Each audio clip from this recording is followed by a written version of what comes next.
যখনই যে কোনো সংকট, ব্যবসায় মার খাইছেন, মাইয়াটার বিবাহ হইতেছে না, ঋণ অনেক, চোখে কিছুই দেখেন না, চারদিক থেকে পেরেশানি আর পেরেশানি, সংকট আর সংকট। তো আমাদের রাসূল সাল্লাল্লাহু আলাইহি ওয়াসাল্লাম বলছেন, হে আমার উম্মত, চারটা কাজ করো। এই চারটা কাজ করো, এই চারটা কাজ যদি করো, আমি নবী বলতেছি আল্লাহ অবশ্যই তোমার বিপদকে দূর করে দিবেন।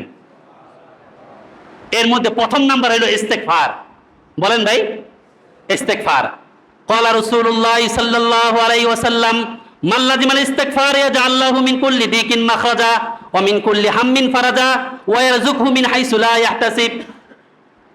যে কোনো বান্দা যখন আমার কাছে মাপ চাইবে, আল্লাহ ভুল হয়ে গেছে, আমরা সবাই অপরাধী আল্লাহ, আমরা আপনার দ্বীনকে, ইসলামকে ভালোভাবে মানতে পারি, আমাদেরকে মাফ করে দেন।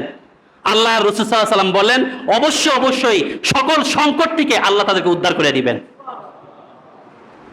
যে কোনো বিপদ, চোখে মুখে কিছু দেখেন না, টাকার অভাব, এমন সংকট যে এটার পরিত্রাণ করা দুনিয়ার কোনো হাতেও নাই, তখন দোস্ত ইস্তেগফার বেশি বেশি পড়েন। হাঁটতে চলতে, শুধু নামাজে পড়বেন এখন না, যখন আল্লাহকে স্মরণ কইরা আস্তাগফিরুল্লাহ আস্তাগফিরুল্লাহ আস্তাগফিরুল্লাহ, যদি এতটুকু বলতে না পারেন, আল্লাহ আমাকে মাফ করে দেন, আল্লাহ আমাকে মাফ করে দেন, আল্লাহ আমাকে মাফ করে দেন। নাম্বার 2, দ্বিতীয় নাম্বার বিষয়, দুরূদ শরীফ পড়া। কি পড়া ভাই? दुरूद शरीफ पढ़। जे कोनो विपद, जे कोनो गजब, कोई अमल में भरोसा नहीं, दुरूद ऐसे अमल है कभी भी रद्द नहीं होता, हमेशा कबूल होती है। कोनो আমলের গ্যারান্টি আছে আমরা নামাজ পড়বো কবুল হয়েছে কিনা আমরা জানি জানি না, কিন্তু দুরূদ শরীফ এমন একটা আমল, আমাদের আকাবেররা বলছেন যে দুরূদ পড়লে 100 ওভার আল্লাহ তাআলা সেটাকে কবুল করে নেন।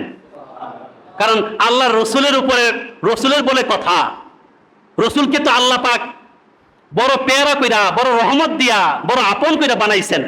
আমাদের রসুল আল্লাহ পাকের কি লাগে? হাবিবুল্লাহ, আল্লাহ পাকের হাবিব। তার উপরে যখন কোনো বান্দা, কোনো উম্মত দুরূদ শরীফ পড়ে, সেই দুরূদ শরীফ কবুল হয়ে যায়।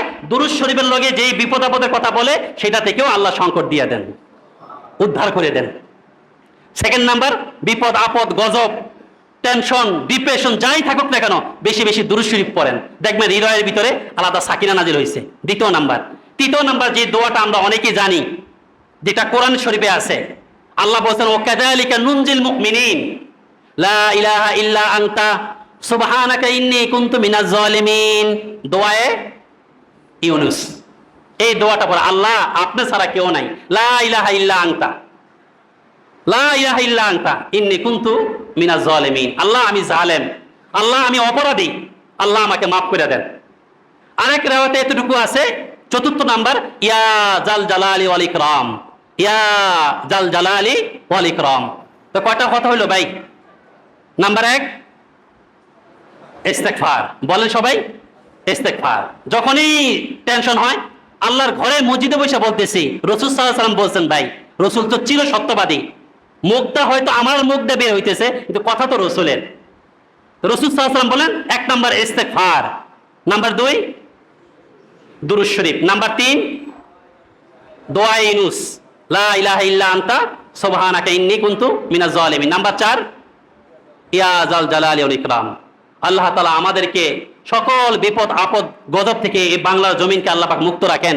সবাইকে আল্লাহ পাক শান্তি নিরাপত্তা দিয়ে এই বাংলাদেশের ভিতরে সুখে বসবাস করে আল্লাহ তৌফিক নসিব করেন। এবং যে 4টা আমলের কথা বললাম, যখনই কোনো পেরেশানিতে পড়েন, এই 4টা আমল করা আল্লাহ পাক আমাদেরকে তৌফিক নসিব করেন। ওয়া আখিরু দাওয়ানা আনিল হামদুলিল্লাহি রাব্বিল আলামিন।